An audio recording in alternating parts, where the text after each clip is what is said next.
وہ مروان بن حکم سے نقل کرتے ہیں کہ مروان کہتا ہے کہ میں اس مجلس میں موجود تھا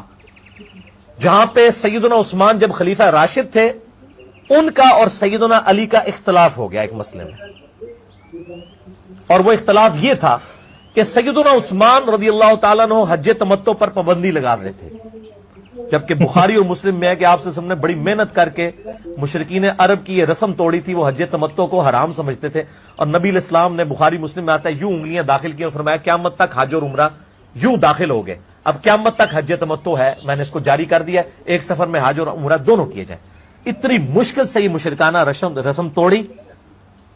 لیکن سیدنا عثمان رضی اللہ تعالیٰ عنہ نے کچھ اپنے ایشوز کی وجہ سے اس کے اوپر پابندی لگائی۔ اب وہ ایک علیحدہ سے ٹاپک ہے، میں اس طرف چل پڑوں گا تو فائدہ نہیں ہے۔ پہلی بات تو یہ ہے نا، اس نے مخالفت کی۔ بس ادھر ہی روک دیجیے زید بھائی، بس اتنا کافی ہے اس کے لیے۔ جی شیخ کنٹینیو پلیز۔ جی میں اچھا، یہ اس عجیب بات ایک سب سے بڑی یہ ہے کہ اس نے حادثہ کربلا پہ جو کتاب لکھی ہے، حادثہ کربلا 72 صحیح الاسناد احادیث کی روشنی میں، اس میں بھی یہ روایت لے کر کے آیا ہے۔ مطلب آپ سوچئے، یہ تو ایک فقہی مسئلہ ہے نا، حضرت علی کا اور حضرت عثمان کا ایک فقہی مسئلے میں اختلاف ہو گیا،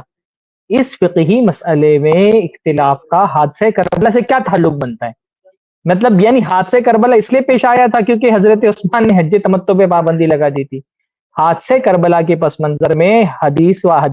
تمتع والی حدیث لا کر کے یہ کیا ثابت کرنا چاہ رہا ہے؟ یعنی وہ جو بات ہم شروع سے کہتے آ رہے ہیں نا کہ اس کا کام ہے صحابہ کے بارے میں لوگوں کے ذہن کو مسموم کرنا، زہر آلود کرنا، صحابہ کی شبیہ بگاڑنا۔ یہ ایک فقہی مسئلہ ہے، فقہی مسئلے میں صحابہ سے بہت سارے مسائل میں اختلاف ہوتا رہا ہے، تو اس فقہی اختلاف کو کربلا کے پس منظر میں پیش کر کے یہ کیا ثابت کرنا چاہ رہا ہے کہ نعوذ باللہ کہ حضرت عثمان نے جو ہے وہ ایک سنت کو بدعت سے تبدیل کر دیا تھا اور اس کی وجہ سے کربلا کا واقعہ پیش آیا۔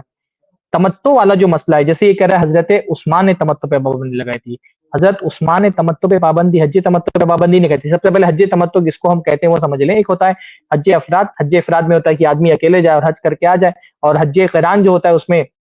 حج اور عمرہ دونوں ایک ساتھ ہوتا ہے۔ حج تمتع میں یہ ہوتا ہے کہ حاجی جو ہے وہ پہلے جاتا ہے، عمرہ کرتا ہے، عمرہ کرنے کے بعد وہ حلال ہو جاتا ہے، پھر اس کے بعد وہ نئے سرے سے جو ہے وہ احرام باندھ کر کے لیے حج کرتا ہے، اس کو حج تمتع کہا جاتا ہے۔ اور یہ حج تمتع سے منع کرنے والے حضرت عثمان اکیلے صحابی نہیں ہیں، بلکہ حضرت عثمان سے پہلے حضرت عمر بھی حج تمتع سے لوگوں کو منع کرتے تھے، اور منع کرنے کی وجہ یہ نہیں تھی کہ وہ یہ کہتے تھے کہ اللہ کے رسول صلی اللہ علیہ وسلم نے حج تمتع نہیں کیا ہے۔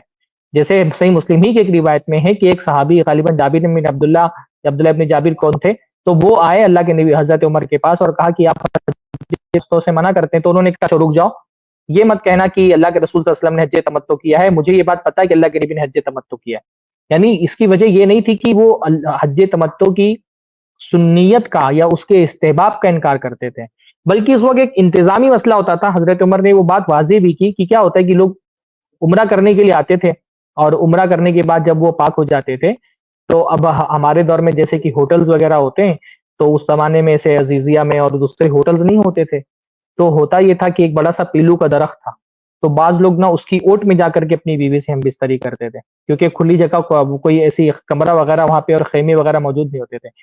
اور اس کے بعد جب وہ حج کے لیے نکلتے تھے 8 ذی الحجہ کو، تو ان کے بالوں سے جنابت کا پانی ٹپکتا رہتا تھا، تو حضرت عمر کو یہ بات پسند نہیں آئی، تو انہوں نے کہا کہ بھائی جو بھی آئے گا وہ آ کر کے صرف حج کر لے، یا حج اور عمرہ ایک ساتھ کرے، حج تمتع نہیں کرے۔ تو ایک انتظامی مسئلہ تھا، اور اس کی وجہ سے کیونکہ لوگ عمرہ بھی کر رہے ہیں، حج بھی کر رہے ہیں، تو بھیڑ بھی زیادہ ہو جاتی تھی طواف کرنے میں، تو اس لیے انہوں نے اس پر ایک انتظامی حیثیت سے پابندی لگا دی تھی۔ حضرت عثمان نے بھی جب ان سے کہا گیا اس روایت میں کہ وہ حضرت علی نے جب کہا کہ اللہ کے نبی حج تمتع کیا، تو حضرت عثمان نے اس کی تعویل یہ کی کہ ہم اس وقت ڈرے ہوئے تھے، تو ڈرے ہوئے کا مطلب ہے کہ اللہ کے رسول صلی اللہ علیہ وسلم نے کہا کیونکہ کر لو تو ہم نے کر لیا، لیکن حضرت عثمان نے بھی اس کو اچھا، حضرت عثمان اکیلے نہیں ہیں جنہوں نے حج تمتع سے منع کیا تھا، جیسے کہ میں نے بتایا پہلے حضرت عمر بھی تھے جنہوں نے حج تمتع سے لوگوں کو روکا تھا، اور بعد میں عبداللہ ابن زبیر بھی تھے جو حج تمتع سے لوگوں کو روکتے تھے۔ تو یہ حضرت عثمان کی یہ حدیث لا کر کے گویا کہ یہ ثابت کرنا چاہ رہے کہ نعوذ باللہ وہ کوئی سنت کی پابندی کرنے کے قائل نہیں تھے، حالانکہ ایسی بات کوئی نہیں تھی، وہ اس کی سنت کو تسلیم کرتے تھے، البتہ وہ ایک تعویل کرتے تھے، اور اس زمانے کے حالات کی وجہ سے، انتظامی امور کی وجہ سے انہوں نے حج تمتع سے منع کیا تھا۔ اور جو خلیفہ ہوتا ہے، حاکم ہوتا ہے، جس کا ذمہ داری ہوتی ہے کہ وہ پرامن طریقے سے حج کی ساری کاروائیاں انجام دے، اور لوگوں کو امن قائم کرے حج کے موقع پہ، اس کے انتظامات کریں، تو وہ بعض مرتبہ مصلحتوں کو سامنے رکھ کر کے، سرکم ٹیکس کو سامنے رکھ کر کے بعض جائز چیزوں پر پابندی لگا دیتا ہے۔ یہ صرف اس زمانے کی بات نہیں ہے، آج کے دور میں آپ دیکھیے سعودی حکومت نے جب کورونا کا معاملہ تھا تو کیا حج پر پابندی نہیں لگائی،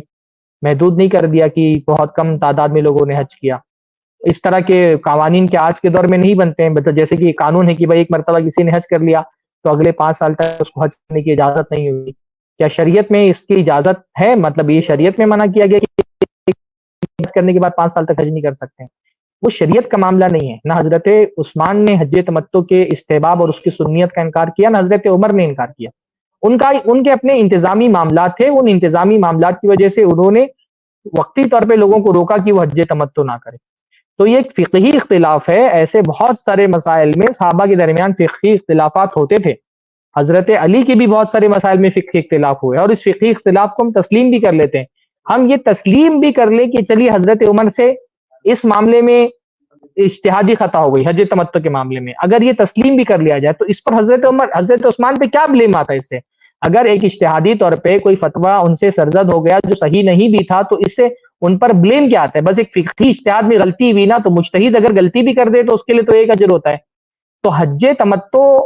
سے روکنے کو کربلا سے لے جا کر کے جوڑ دینا سوائے خیانت کے اور کچھ نہیں ہے، جس کا مقصد ہوتا ہے لوگوں کے ذہن میں صحابہ کرام کی تشبیہ بگاڑنا۔